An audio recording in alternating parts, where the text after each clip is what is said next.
Noam Ebner is, as it says here, with the Werner Institute, Creighton University, which is in Omaha, Nebraska. That's a little misleading because he lives in Israel, and that in some measure is the point. He lives in Israel, runs an online program in conflict resolution, a master's degree program, which is based in Omaha. He will be talking tonight about online work in our field, both on the education side, but also in the practice side, primarily in the practice side perhaps, on how mediators, negotiation, and what have you, will be influenced by technology, influenced by the whole set of changes which we sort of know something about. Those of you in my class are discovering how much we do and don't know about that right now. And what we're moving into, the world of the technological change. Noam's written a great deal about the technology and teaching, emphasis on the teaching. He has said at least 3 times today, I am not a techie. What he is a teacher, he's an educator. And that's an enormously important way of thinking about the field of technology and teaching. How does one improve teaching? How does one do better at what we all think is the most important thing we can be doing, is promoting learning situations. So he's got a wonderful CV of materials he's put together in thinking through these questions in small scale and in large scale. So it's a great pleasure, a great honor to introduce my friend, Noam Ebner.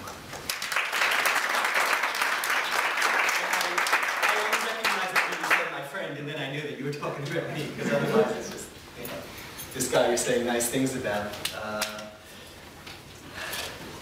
So, I'm not a techie. Saying that straight off. So this is not going to be how a talk about how robots are ultimately destined to take over the field of conflict resolution, and you guys are just here hanging on until we can get the conflict resolver 2.0 to really function right. But it's a changing world. I've been fortunate enough not to recognize it, but to be kind of steamrolled by it and be able to take advantage of that in order to live the life I want to live, in the sense of living where I want to live with my family and working with the people I want to work, even though they're located at a distance from me. And professionally, also able to engage, whether as a mediator and negotiator or as a teacher, to be able to engage with clients, crowds, and students who are geographically not just distant, but unconnected. I mean, Jerusalem and Omaha, it doesn't get much more distant in so many different ways. And technology was key. It's not the only thing, but technology was key to this. And that's just a small example of what technology offers us. Technology offers us the ability to expand the things that we do and to do some of them better.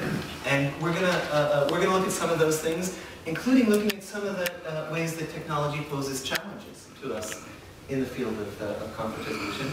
And again, those of you who are in David's course might know what we're talking about. Technology isn't an easy road, it's not an easy horse to ride. It poses challenges, and sometimes it bites us in the face. And we're gonna give some thought to the clashes, to some extent, that there are between what we know about the world, what we know about our field, and what technology, and when it comes into contact with technology, and how we can get on top of that and use technology to advance the things that we do. So that's kind of in lieu of an introduction to what we're doing. Let's just jump in and do it. So, the first thing to point out is that everything we know, or most of what most of us know about conflict resolution, and when I say we, let's say in general, the wisdom of the field, the literature of the field, the experiments that have been done, 99.9999% of everything we know is this. We are face to face And we are looking at what happens face to face. In mediation, we look to see what happens in the mediation room. And negotiators, we stare them, and we don't shoot till we see the whites of their eyes, and all the rest of the imagery that accompanies that. But it's not just imagery; it's also all of our experimentation and everything that we call science in the field of negotiation mediation is based on stuff that happens within a wall, or face-to-face, or at a table, or all of those. And this is the picture. This is the picture we have in mind, and the terms that we at the table in the room. Let's shake on it. This is the pic. It's also. This is also pretty, come to think of it, it's also a pretty good picture of what we had in mind for other cultural reasons. We had two white business guys sitting at a table, so that raises issues. We can talk about that at the next look. But that's it. But even when you move to different settings, again, we had what we decided at the door, and I felt he was pushing me, and let's just get them to sit down together, and it's all these pictures. So this is our imagery, and all books, let's say, starting with getting to yes and not yet ending, prepare you and use the terms of when you're at the table. And we never really thought that, well, what would happen if there's not a table? And not just because we don't have a table, but because the term table can't grasp what goes on when you're engaging with someone 100 miles away, 1,000 miles away, 10,000 miles away. What changes? Now, opening a parentheses that I'd like to ask you to keep in mind for a while is that as we move into considering how we teach conflict resolution, that still remains. And those of you who, whether you're a year into the program or only a few months into the program, the content we use and the metaphor we use and the style of teaching we use, they all reflect this expectation that we will sit at a table looking at each other within reaching distance of some sort. So we prepare for, we engage in simulations that look like this, most of the time. That look like this. There are 4 people sitting around a room, 2 of them are intervening, 2 of them are fighting, and that's what it looks like. We might either use this as a metaphor, or we might use this as a classroom exercise, and we are solidly touching each other. That's not unique. That is, we stress this in conflict resolution, but the same is true for teaching anything. What we're doing now is very old school, and it flies in the face of things that are being done in other places and things that could be done. I'm standing here in front of you, talking to you about the fact that we're teaching face-to-face, and that this is how we're always teaching. But whether our classrooms look like the huge lecture hall setting, or whether they look like the cool dynamic settings that we have in some of our classrooms in conflict resolution, what we never expected and never had to think about and wrap our minds around until just a few years ago is that classrooms can be that negotiation can be very, very different. Okay? We don't expect, people say, well, heads of state, they would never talk by email, right? They'd get together, they'd sit on those uncomfortable couches we saw them sitting on before, and that's when they would have their long, drawn-out conversations. We never expected, I use this on purpose because this is what it seems to me, this is what Facebook looks like at 2 a.m. when you've been staring at it for 3 hours. We never expected to conduct so many of our meaningful relationships online. And we never expected, I know that some of you have grown up in a world where actually we did expect, or there's a generational thing, we actually did expect it, we grew up into it. Most of you are kind of straddling that divide. Some of us never expected to be in a world where so many of our transactions, figuratively, look like this, and not, 2 people actually standing It's not what it used to be when you wanted to buy a horse. You went down to your neighbor and you bought your neighbor's horse, and that's not exactly how business is conducted nowadays. Nobody knows the real number for how many transactions are concluded online.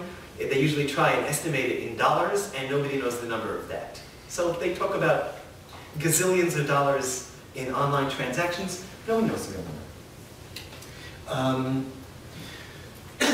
In teaching, there are other things that we never had to, that we never considered. We never considered that our classroom might look like this. Now, it might be that your classroom doesn't look like that, and we don't know yet whether that's a good thing or not, because a lot of this has not yet been properly evaluated. But this is an example. This is something called a BYOD classroom. Anybody knows what that stands for? A bring your own device classroom. Right? Bring your own device. Sometimes they give out the devices, and then you have to bring them. Sometimes they actually depend on, they say, well, everybody, they assume, has a device that will, some sort of a smart device that will work, and you can bring it and you take it home with you. And this is the center of your educational experience. This is a classroom being taught in Second Life, a virtual world, which some of you don't want to admit that you spend many, many hours in. Don't raise your hands. And this is a classroom that convened in Second Life, by which I mean it looks like a classroom, it feels like a classroom. When you're sitting at home looking into your computer, you somehow feel immersed in a classroom setting. And we even didn't expect this, many of us. When I say we, I'm talking about me and others here who started off as, simple classroom teachers. This is, this is what we're used to. We never expected this, and this is what my classroom looks like. I don't know either of these two young ladies. They could be my students. They are sitting in a coffee shop. It could be that they are both my students and they don't know that, because they've never seen each other, but they're sitting in the same coffee shop. We never prepared for that. Some of us have prepared more than others for that. Alan, who I spent a lot of time speaking to, has been doing this for the past 15 years, but that's like a million years in terms of online education. Most of the rest of us have not. Sorry, did I just call you a million? No, it really is a million. Yeah. Okay. Forget it, I wasn't talking about Alan. Don't ignore this. Pay no attention. So we're playing catch up. And does anybody read lips? Because that's Homer Simpson saying, ooh, I hear they got the internet on computer now. And that's where, in terms of coping with this, that is where many of us are. I got fascinated by this when, just as a regular, standard, face-to-face practitioner, primarily of mediation back then,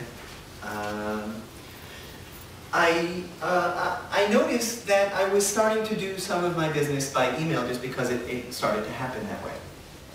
And then I got asked to conduct mediation between, I was living in Israel, between an Israeli woman and her American husband who had left the country and gone back to New York. Ironically, he lived about 2 blocks away from where I used to live in New York. So it was really, I straddled the lives of these 2 people, but they could not get together for a face-to-face mediation, and yet they wanted to take care of business and kids and everything that needed. And I found myself engaged in an email mediation. And it struck me that so many of the things that we deal with around the table were, simply there. We just had to pay attention to how they played out and perhaps needed to keep other things in mind as you were doing it. But there was a whole world here of potential for engagement that is bound, to happen. Because even then, even to me, and I was someone who held out against email for as long as he possibly could because I was convinced that it was only being used to send chain jokes around. And that was the primary use of email way back, talking about a decade ago. Even then, it was obvious it was going one way, and I said, so, focusing on practice, we'll tie some connections to teaching towards the end, depending on time. But I want to use an example, and the example for what technology offers conflict resolution, one good example of that is the developing world of online dispute resolution. Some of you may have heard more of it, some of you have heard, has anybody heard nothing? Is there anybody who has never heard of ODO? That's good. More hands. Good. Okay. And that's the way it is. And it's funny because it's a field that has been around for the past 15 years or so, but it's kind of been the kind of thing that's been either really practiced or seen to have been practiced by mediator geeks living in basements of their parents' house, kind of trying to figure out something that's kind of a computer hacky mediation kind of thing has been treated like this by the rest of the mediation world up to a certain point. But the reason I want to focus on it is because it provides us with several really good examples for how technology can be used to solve disputes. And a good reason to talk about that is because once we realize what technology can offer us for engaging conflict, it opens a very wide range of ways that you, as professionals in this field, can choose to define your practice. I don't want to get overly, marketing and say, well, once you get the internet, everything is limitless. But it kind of is. And in a field that is constantly looking for, wait, but what do we do next? What do we do after we finish our grad degree? What then? Well, this is one set of windows that might be helpful to keep in mind. So online dispute resolution, just to clarify, is an undefined field that is best understood as anytime you use computer or internet technology and communication to resolve disputes. That includes a lot. I mean, that means that when you put an appointment for a mediation session in your Outlook calendar, well, you're using technology to. So everybody kind of uses technology here and there. The big game changer, as we'll see, is internet, as opposed to some of the other stuff. Like, there's nothing new with using technology for dispute resolution. Right? So there's the hotline. This is also a generational thing. Maybe I should ask, does anybody recognize that red phone? Okay, there you go. What is that red phone? It goes to Moscow. It goes to Moscow, and it's meant to stop the missiles from flying. Well, actually, by the way, that's just, it turns out that that's just an urban legend. That's what they say, like it really doesn't. And just as a point of interest, but this was a direct line that the President of the United States was supposed to be able to pick up the phone and speak to the Russian President and hopefully solve things before. And it was a direct connection that really didn't look much like this. But an interesting point is that today, as of 2008, I believe, the hotline is an email connection.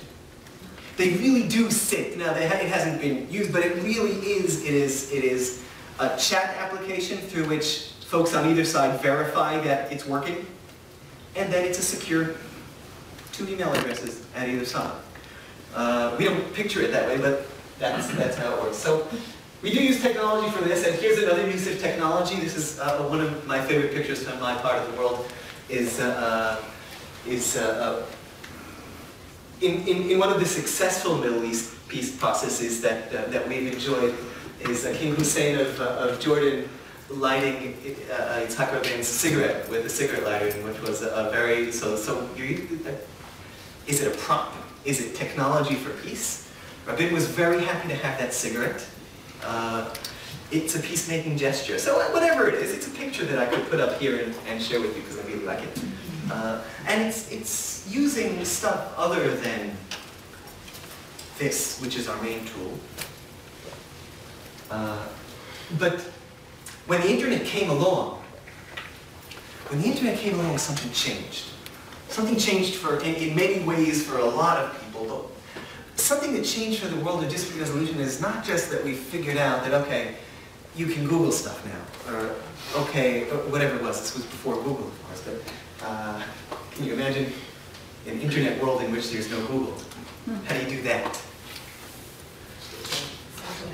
Yes? Netscape. Netscape. Okay, you are 1 million years old. Verify. But there's something that happened. It's not just that there's another set of tools. Something brand new has happened. And the person who captured it best is, well, to me it seems like he's just up the block at UMass Amherst. There's Ethan Catch, who noted that what we have is there's a real paradigm shift. It's not just that technology is, okay, so it's a new way to enter mediation sessions or summarize them in a notepad or set a date in an Outlook or whatever it is. You're talking about a new player on the dispute resolution field, and that new player is technology. And he said that we can view technology as the fourth party. If we have, in conflict resolution terms, there are the parties, who might be the first party or the second party. We don't actually designate which one, but there are the parties, and there's a third party, which so much of the conflict resolution field is identified with, the external. And his co-author Janet Rifkin suggested that there's a new player, there's a fourth party, and that fourth party is a kind of assistant to the third party. The third party can rope the fourth party in and use the fourth party to assist in dispute resolution, but the abilities of the fourth party go beyond just sitting next or in the pocket of the third party. There are things that the fourth party can do completely on its own in order to enhance and enable dispute resolution. You can see why this kind of sat in the cellars for a few years. And perhaps with good reason. We might not have been ready for it. Because our field is such a human, personal, face-to-face field of engagement that the notion of introducing technology for anything to it was very foreign. It was very foreign to many people. And even though there are many, many things that technology can do, and that probably came out a little too small, but that's okay, because I don't want to get into the details. But the big letters might help. What can technology provide? Technology can handle administrative tasks, such as sending out an Outlook invitation to everybody and seeing if everybody can convene at the same time. Those of you who will engage in face-to-face mediation will learn quickly that one of the most time-consuming tasks in face-to-face mediation is setting the next session. Because you have at least 3 people take out their calendars. Usually someone has forgot their calendar at the office. There might be 4 if you're using co-mediation. There might be 6 if lawyers are involved. And try and find the next schedule. But sometimes that can be done very simply. It can remind automatically. Things can be set. When I say things can be set, I'm saying that if you design or use a platform that is somehow suited to this, you can send out reminders to people automatically. We have a session next Tuesday, or don't forget to prepare an opening statement next Tuesday, or automatically send out information to parties who are scheduled to come to mediation tomorrow. All this can be automated rather than, me calling someone up and asking them to do it, or me remembering to do this myself. Perhaps more importantly is communication support. If parties are at a distance from one another, or if parties aren't at a distance from one another, but don't want to be in proximity to one another. And this was a surprising use of technology for dispute resolution. We're so intent on getting people into the room, sometimes people don't want to be in the room with each other. And rather than us say, well, if you don't want to sit down together, then there's nothing we can do. Well, not necessarily. So we've invented shuttle diplomacy. Maybe we can use other things. Sometimes it's not safe to have both parties in the room together. Technology can provide communication systems. Could be something as simple as email. It could be something really cool with bells and whistles and special forms and things that get sent back and forth. And indeed, many mediation platforms were designed with just this in mind. But to keep it as something that you are familiar with and can picture in your mind, email works just fine. I never found the need, I played around with many, many systems, but for conducting my own mediation, I never found the need to use anything more complex or fancy than email, simply because that's what parties found most familiar. And their comfort with it is much more important than me showing them that I have a cool platform. But that's just a preference of mine. Finally, there are also some really important independent functions that technology can provide. How about if you consider technology that could reach better outcomes, economically speaking, than parties are capable of reaching themselves? How about if you had a system that somehow used algorithms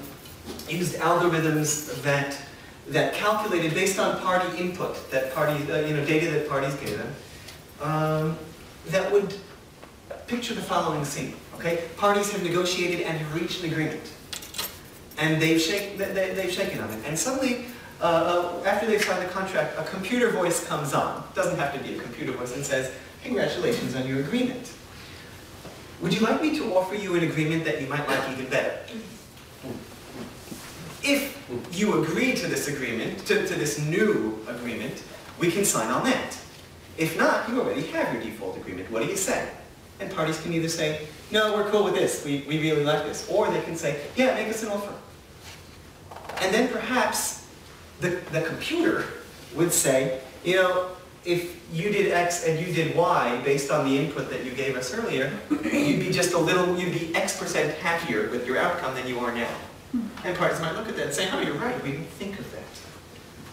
And there are algorithms that do that. They're very complicated, and therefore they're not very user-friendly, but they're starting to become user-friendly. And repeat players find these very, very helpful. Repeat players such as insurance companies, divorce lawyers, are starting to find that these can actually create value and certainly not leave value on the table. Can technology really do that? It turns out it can. That doesn't mean that we're going to allow computers to make the decisions necessarily, although we can do that also. Nothing that says that you can't do a computer arbitration decision. But I don't know of any service provider who's offering that, probably because we're quite, just a little hesitant about letting Skynet take over at this point. It's not quite gone that far, but I wouldn't be surprised if it does. So here are functions that the fourth party can do. So where are we now? Has this changed fundamentally the world of if not large-scale conflict resolution, and then at least of smaller-scale dispute resolution? The answer is probably no, because when I asked you, have you heard of it, many of you said no. So it hasn't fundamentally changed the scene. So has it been meaningful in terms of how we engage conflict? The answer, as with everything in our field, is probably it depends who you ask, how you ask, and what. So let's look at some of the players in this field. People come to this with very different approaches. Some people come, and the first thing they say is, "I'm not a techie." And they say that what I'm really interested is I'm interested in building a global justice system that works. Because the justice system as it exists currently is a generation behind the kind of situations we encounter today. Like, there's a whole field of law concerned with what's called conflict of laws or private international law.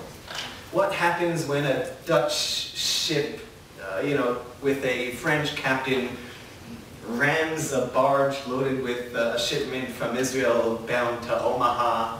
Oh, okay.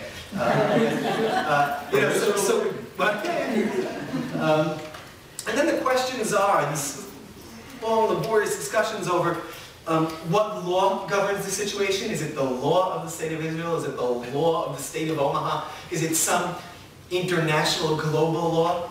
There ain't no such animal. And what's the jurisdiction? Where is this case going to be heard? Now, when all we were talking about were ships, so fine. So you have a few cases of transnational companies and stuff. So you have a somewhat manageable volume of cases of that nature in the system all the time, and even then it wasn't manageable. Today, when you might have 10 million of those types of transactions on eBay, I don't know whether to say in a day or in an hour, you might need a different system to handle that. So they are looking for changes in the UN's trial, the arbitration, the global arbitration system. They're looking for the European Union currently put out a directive on alternative dispute resolution for cross-border cases. And they're hoping to include online dispute resolution as a way to solve, well, what happens when someone in France, buys a goat from someone in Germany, and they have a dispute about it, and they speak different languages, and should they really meet in the middle and talk about it, or should we use ODR? Another set of people who are interested are the techies, people who are they are either the techies who are wondering, can we code an algorithm that can really figure this stuff out? And then there are the internet folk who are saying, how can we use this dispute resolution system to make the internet system work well? For instance, how to make eBay work well, how to make Yelp work well, how to, people are tearing each other apart on TripAdvisor. Is this a good hotel or a bad hotel? And saying nice things and tearing them apart. So there are real disputes out there. How can we make, if all that just stays at the level of arguments, then we're going to stop using TripAdvisor. So how can we make a dispute resolution system that will let the internet work? And then there are folks either from the ADR field or from the broader conflict resolution field who are saying, how can we use this to resolve disputes using the tools and the processes that we know? How can we fit this in? So a lot of voices being heard. And the question of whether there's been any success really depends on who you ask. So I'm going to tell a couple of quick success stories, which some will point at as success, and others will say, yeah, but that doesn't excite me. So one success story was, there's a big body called the Internet Corporation for Assigned Numbers and Names, and that's nothing to get excited about. But these are the folks who decide everything on the internet. Or really what they decide is they decide on who's entitled to use a certain domain name. They also decide what domain names are legal. In other words, when you're talking about should there be a .biz, a .porn, a .whatever, they're the people who make that decision. But they also decide what has become one of the key issues in internet litigation is who has the rights to any given domain name, and when is using a given domain name inherently a violation of intellectual property. So if I happen to reserve, fortunately, McDonald's.com, and I'm using to sell it Noam burgers. And McDonald's comes and says, no, that is using my, who says what happens? So one way to handle this is in a court of law with a vague system of jurisdiction and what rules to apply.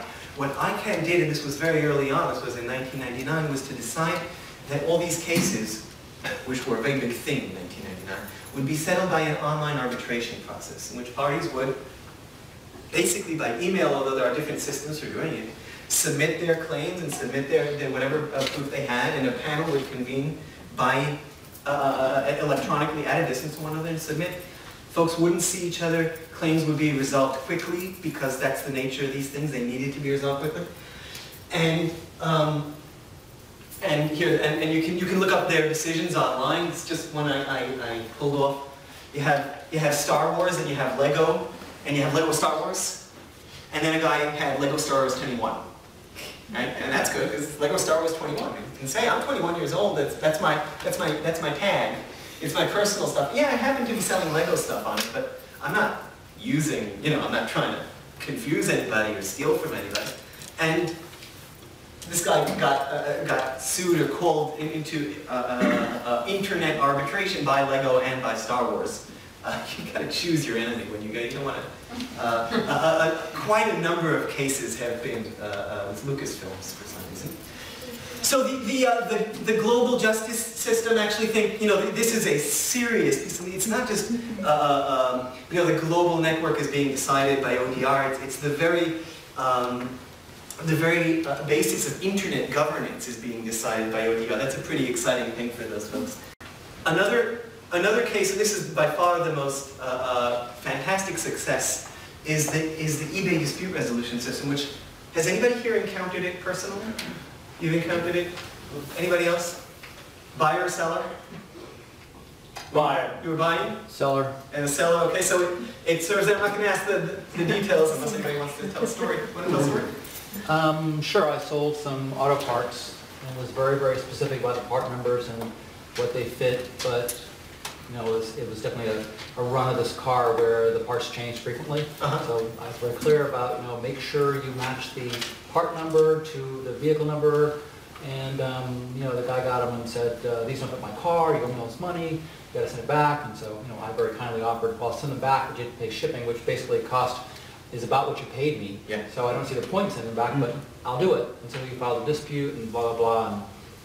And eBay ended up paying him the money back, not me, so which I didn't know why they did, because he was completely wrong, but, you know, whatever. You also said that eBay paid him the money back. Yeah, eBay paid him, yeah, to close the dispute. And did you keep the money? I kept the money he bought, the parts, yeah, because he kept the parts too, so. Now, this is a strange thing, okay? Money, so somehow this created value in the system, right? They did it, yeah. That's amazing. The parts were sold twice, yeah. eBay. Right, which I don't, because eBay tries to keep itself out. eBay is very, very strict in saying your transaction and therefore your dispute is between the two of you. It's I just provide a marketplace. eBay has its own arbitration agreement with buyers and with sellers, and it's all separately. Any disputes you have between us will be settled in regular face-to-face arbitration according to the rules of the state of California, and that is not an ODR system in any way. But it does provide that if you have a dispute with one another, you will go through, or can go through, this online dispute resolution system in which you tell what it's about, you file your claim, you give some explanation, and generally it is resolved very, very, very quickly. How long did this entire process take, do you remember? Well, you have to wait like 14 days before you can file or something. Once he filed the dispute, it was within a week, I think. Okay. Yeah. And this was over $15, okay? So, yeah. Well, that's a fairly $15, so. high value issue on eBay. Okay.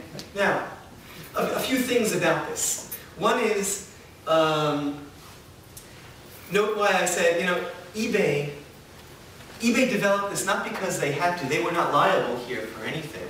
But they know that in order for their marketplace to function, folks have to know that they have some recourse. And otherwise, you know, why would I ship $15? It might just, you know, get lost in a post office box somewhere and I never see it again. How can I trust the system? Well, it turns out that one way to kind of introduce trust into an online system is to have an ODR system, even if it's a non-binding kind of a system or something, just having it there. If the courts use ADR, then ADR has made it. So folks are waiting for the first court system to adopt ODR. Michigan had a project to create some sort of a cyber court. Got the plug pulled for lack of funding. And nothing has fully developed yet. It appears that sometime within the next year, the small claims court system in British Columbia will be broken down into two, in which one will be a familiar type of civil small claims case, and as many cases as possible will be channeled into a different system, which will be an online mediated case system. And once you've reached that, you can't go back to court. So, and that will be an official part of the court system. So, and there are other things being explored in other places, but that will probably be the next thing. But the really exciting thing about it, and I think this is what's going to excite some of you, perhaps many of you, is the question of when are practitioners going to start playing with this themselves and incorporating it into their own day-to-day practice of what we do out there every day. And here I just want to explain something. At the beginning of ODR, way back in the history, 100 years ago, which means, again, 8-9 years ago, individual practitioners could not participate in ODR because the entry costs seemed to be so high. What, I'm going to go and I'm going to design a platform and I have to code stuff and I have to figure out how to, I'm no techie, I can't do this. So individual players just didn't play. On the other hand, service providers, companies of some sort, who could either raise capital to pay programmers or were programmers themselves, set themselves up in kind of internet kind of companies and joined the .com kind of, all of the .com booms, and set themselves up as service providers on the internet. But there's a shift happening now. And nowadays what we're seeing is that more individuals are starting to incorporate this into their work. And the reason they're doing this is something that Clay Shirky, who is an internet and social media guru, is the kind of internet and social media word for people like him. But he really gets it. He wrote on his book on social media, Here Comes Everybody. Communication tools don't get socially interesting until they become technologically boring. This stuff couldn't become widespread so long as it seemed to be cutting edge, shiny, scary, daunting to those of us who are not techies. But the moment it becomes technologically boring, bam. And email is technologically boring. That doesn't mean that it's not developing. Just last month I finished revising a paper on email negotiation that I wrote maybe 3 years ago. And I had someone asked me to update it, to revise it. And I said, well, this should take a few minutes. Right? 3 years, that's nothing in academic time. You know, and in 3-4 new articles that came out, a little bit of new research. I set aside an afternoon for it. It took me 2 months. And it took me 2 months because in those 3 years, or in the past 4 or 5 years, everything has changed. I'm not going to ask you how many people have checked your emails on your smartphone during the course of this talk, but you know who you are. I would too if I was sitting there and not up here. Okay, we're carrying our inbox in our pocket. All the pictures we have about how negotiation happens with this tool are blown away, and all the research we have to do with people sitting in their offices typing away on their email. So everything is new, but still it is technologically boring, even to the point that many of you do not use email anymore, or wouldn't if the university didn't force you to have an email account. Am I right? And if it's not you, then your younger brother or sister are there. So things are evolving. Another thing that's boring now is video communication. It was wildly exciting and new and a little daunting 5 years ago. But then Skype happened, and then Skype caught on. And nowadays, this is a perfectly normal mediation session. I don't know if it's really a mediation session, I just ripped off the internet. But this could be, this is what I have conducted, this type of perfectly normal. Another thing that has gotten very boring is this. And once it became technologically boring, just as an example of one of the ways, and here I'm leaving dispute resolution aside and I'm going out into the wider field of conflict resolution. And it says, well, if everybody's on Facebook, then why don't we get everybody together on Facebook into different places, and why don't we set up a Facebook group for, in this case, just something I consider a huge success story, an organization called YALA, Y-A-L-A. Has anybody heard of this? A group based totally on Facebook that brings Israelis and Palestinians and anyone else who wants to join in to a common Facebook group. There are tens of thousands of people in this group. Young Israeli and Arab leaders or something like that is the acronym. And after they get these people together in a Facebook group, someone said, well, why don't we do a conference? And you do a conference with 40,000 people. Well, I'll tell you how you don't do a conference. You don't do a conference here in a room with 40,000 people, and you can't do a conference between 40,000 Israelis and Palestinians anywhere because they can't get together to meet 40,000 people. But if you put them up on a Facebook app called Shaker, which is another like little virtual world kind of app, you can bring 40,000 people into a peace-building conference. So this is me talking to Arik, chatting with Arik, one of the guys who organized it. And this is, I don't know if you can see, but these are guys standing around and talking in a little virtual world. And at the same time, Hillary Clinton is addressing and giving her opening speech. I'm not using this as saying, well, this is what you guys got to be doing. I'm just saying that this is just like one idea that someone had, and bam. So, I want to leave plenty of time for questions, and I'm going to cut this off, but before I turn it over to you, I want to go off script for just a second. It's just to say, very often folks in conflict resolution are optimistic people. And that's what we've been reading in the papers. But in general, we need to be optimistic people, because otherwise we'd be doing completely different lines of work. When you couple that together with internet-type people, you get really, really, really optimistic people, really chirpy and and that has led to a kind of positive approach to all this stuff. What can be done with the internet if we harness it all and we use words like leveraging and whatever? And I think that, that's great when trying to sell it to, but as students of conflict, I want to suggest something else, and that's something to consider. And that is, well, a few years ago I was at a conference on ODR, and one of the things that they did at this conference was to invite a well-known ADR figure, Carrie Menkel-Meadow, who has nothing to do with ODR or technology or anything, to just sit in on the conference and then share her thoughts afterwards on where all this might go and what we might learn from the development of ADR into ODR. And one of the things that struck me, what she said, is that she said, I got the clear picture that technology is neutral.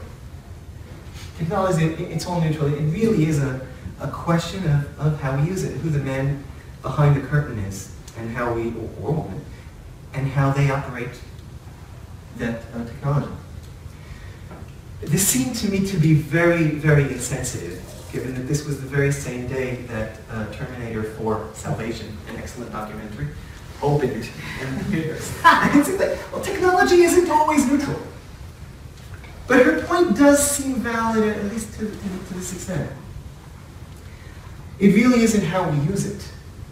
And all the upbeat and positive nature of this side of the field perhaps shouldn't make us forget that a colleague of mine, Bernie Mayer, says he likes to sum up much of how disputes happen by saying humans are imperfect communicators. And when you think about it, yeah, that sums a lot of it up. But my take on this is that if you hand humans a new tool for communication, they will immediately figure out a way to beat each other up with it and cause conflict through it. And I think that the internet has certainly proved that. One of the things I'm looking into is collecting cases and stories and articles and just on the phenomena of how humans are utilizing the internet for conflict and not for conflict resolution. I think that by studying how people conflict, not just on the internet, but through the internet, using the internet, I think that's something that we need to look at as conflict resolution people in order to understand what we're going to be dealing with tomorrow. And just as a couple of very quick stories, for intergroup conflict, my father-in-law likes to play online bridge. Sometimes a table will kick him out when they find out he's Israeli. So there's intergroup conflict, played out by a bunch of individuals, random strangers on the internet. We all know about flame wars and people fighting in talkbacks and the kind of vile discussion that gets. And we've been hearing a lot in the news about cyberbullying, which is another unique. Is it new? Well, bullying is old. Is cyberbullying? Is something? Maybe there's a paradigm shift as people are finding new ways. There was a story in the paper a couple of days ago about how cops managed to talk a guy down off the George Washington Bridge who was about to jump. Did you hear this? Through Facebook. And it was spread throughout the Twitterverse, like Facebook. Cops are saving lives through Facebook. And I asked myself, how many people have jumped from the George Washington Bridge because of Facebook, because of these new ways that we're figuring how to... 4 years ago, there was a story, an incident between Turkey and Israel. Some of you might remember it. A Turkish boat tried to approach Gaza, and Israel did not let it approach Gaza to unload supplies and activists. Israel boarded the boat. There was shooting. People were hurt. People were killed. And the two countries have been kind of like this ever since. This also gave rise to something that I think is new, and that is a personalization of international conflict. When I, let's say, as an Israeli, claim, all I can do is tell my government, perhaps an election, I like this, I don't like this, have good relations with Turkey. I like them to have good relations with Turkey. Have bad relations with Turkey, whatever it is. But it's a new playing field. And on this new playing field, individuals can engage in the fight between the two countries without asking anybody's permission. So the very next day you had Turkish hackers attacking a strategic Israeli site. It was the site of the Israeli franchise for Pizza Hut. And they knocked that site off the head. Also, ripping off 75,000 credit card numbers and identities of Pizza Hut. Pizza Hut was a strategic target in this by private individuals. The next day, Israeli hackers took down, this continued. I'm not saying they started, we started, they started. I'm not getting into that, but private individuals did this. There is a very low-intensity dispute between Denmark and Canada about the Hans Island. Has anybody heard about this dispute? Right. And it could stay that way because they're not really fighting about it, they just both claim it. There are a lot of these kind of claims. There are islands between the US and Canada that have similar things going on. But someone took out an ad on Google Ads, said, from a Danish person saying, Hans Island, that sounds Danish to me. Does it sound Canadian to you? Hands out to the Danish. Which led to a Canadian guy taking out another ad on Google Ads the next day, and you have this escalation. People are, it's a very engaged world, we're feeling it. We can get involved, and we can get involved in conflict. So what I'd like to leave you with before I turn it over to you, and that, crowdsource, that's another cool word that people like to use, whatever it is we're doing. We need to explore this from both sides, is just a thought that I'd like to leave you with. Over to you folks.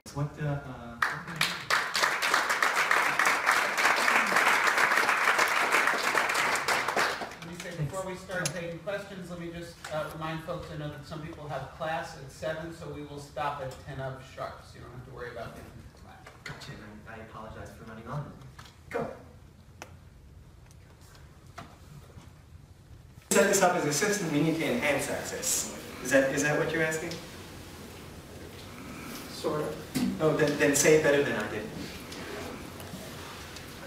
I guess to some degree you would have to, but I mean there's such a distinction and access between, especially, even within the domestic global divide, the domestic digital divide, but then the global divide, and if you look at the global south, rural parts of South Asia and Southeast Asia that, so yes, I guess you would have to necessarily enhance that, but to such, it seems like it would take such a longer period of time to enhance that than the rate at which technology is moving that I don't think you could necessarily juxtaposition them next to each other. Well, there are kind of two sides to that. One of that is trying to even the divide to make it easier. And indeed, some of the people involved in ODR are the people involved in $25 laptops for Africa. I mean, that is definitely part of the global justice types of folks who are involved, and some very exciting. Another thing is that some of the people involved in ODR are saying that certainly that needs to become an ethical consideration and an activist consideration, and we should move towards doing ODR but through technologies that people have access to. And in some cases that means, in certain countries, for example, that might mean skipping computers altogether. First of all, skipping telephones altogether, because more people have cell phones than have landlines, okay? Skipping perhaps computers and going straight to mobile because more people in further places will have. Another thing is to look at this from the other side and to say that embracing anything that will allow people to convene at a distance is going to serve to minimize that divide, because nowadays so many disputes are lumped, are just set aside because we can't swing it, we can't access justice from where we are based on where justice is, wherever justice is. If justice is 500 miles away from you, then you're going to let those $15 get lost. So if we can bring justice everywhere, then you can make wiser or better or more just decisions about what you want to do with your dispute. Is that that part of an answer?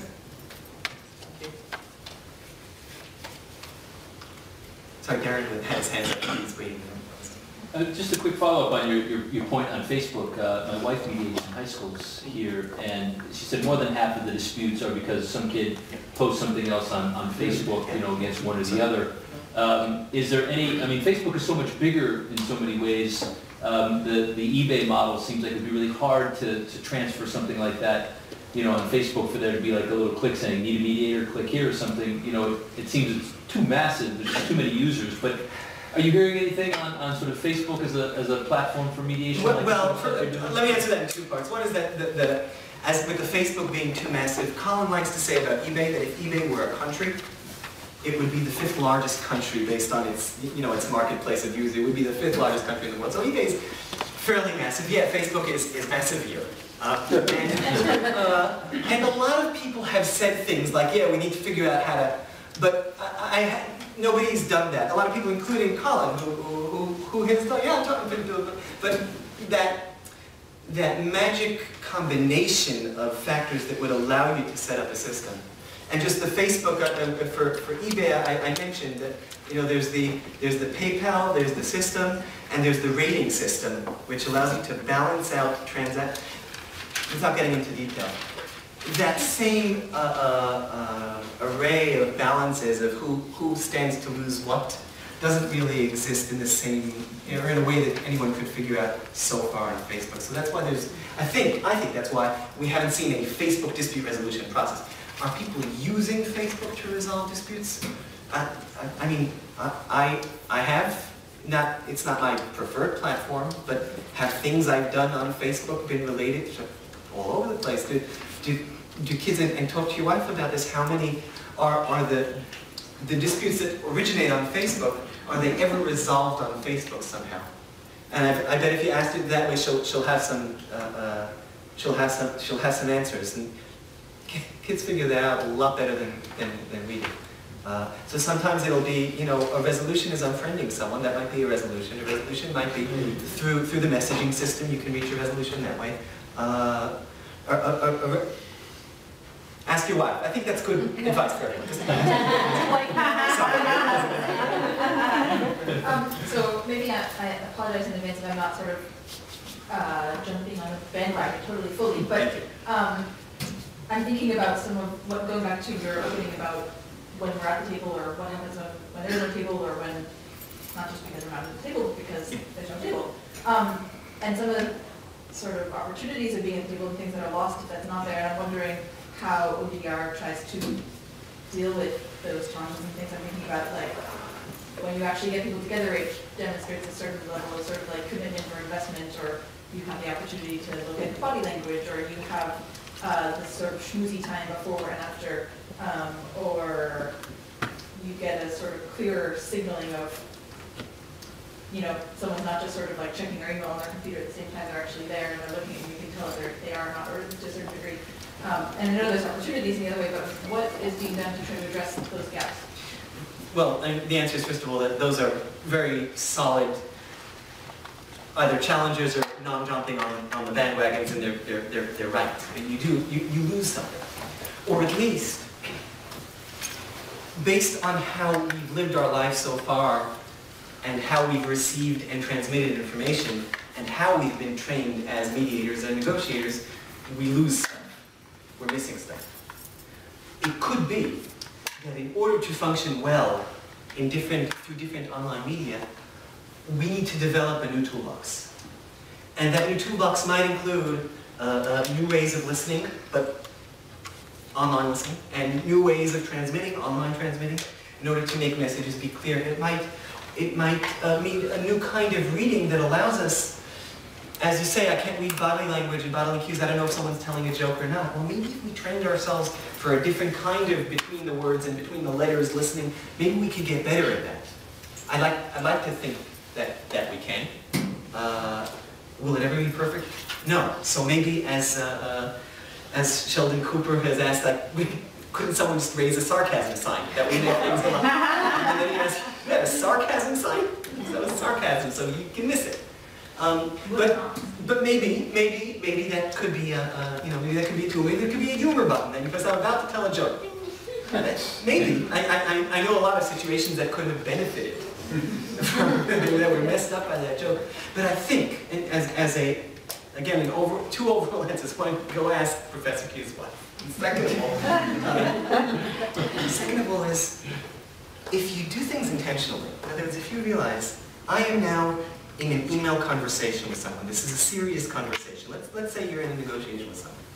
I know that in negotiation I'm supposed to actively listen, I'm supposed to choose my words carefully. I'm supposed to refrain. I'm supposed to use I messages and not you messages. I'm supposed to use questions wisely. Well, do it. Do it intentionally, but say, whoa, but I can't, it's hard to do it because it's all in text. It's all fine, but still do it. Figure it out. Okay, and we can continue some other. Sorry. I was going to follow up on the conversation about Facebook and eBay, and just to point out that one thing about the eBay system, of that 60 million, a lot of those, as you pointed out, get resolved more or less automatically. Yeah. That part of what's really cool about that system is it identifies conflicts really early, right? It's able to even sort of, before people even lodge a complaint, it's able to identify problems because they've been really smart about identifying it. And then when a problem starts to become an irritant, there are lots of options for easy and quick resolution that escalate all the way up to actually needing a mediator. So a lot of them are able to get, and it may take away some of our fun as mediators, but it's actually cool because people's conflicts get resolved quickly and easily. And it makes me wonder about the Facebook situation. I mean, it would need to be a different platform, but a lot of the same principles might apply if one could figure out how to have a little tool there to click on when you're getting bullied, when something you posted got misunderstood and something's blowing up or whatever. So let me just say that Colin developed his little startup, which wound up getting bought up by eBay, and that's how he wound up there, while he was a student here. So start thinking about your solution for Facebook now. And just as an example of that, I saw a news flash, I don't remember, I think it was a couple of years ago or even less, that some guys developed an app for a dislike button for Facebook. Facebook has been very careful not to develop a dislike button. Okay? But this is something that you could choose something that you don't like and you could dislike it. So you could post your dislikes just as much as you click like on a person, a comment, or a page. And there were news reports and everything, and about 6 months later I noticed that the site had gone dead, the app had gone dead, and there was no further mention of it. So there are two ways to look at this dislike button. It could certainly be a tool for conflict, certainly. It could also be a counterbalance that could actually serve as a very powerful tool for giving people a reason to resolve conflicts, like the eBay rating system. You resolve this with me, and I'll take my criticism of you off. So it could offer a balance, so it can be used in all sorts of ways.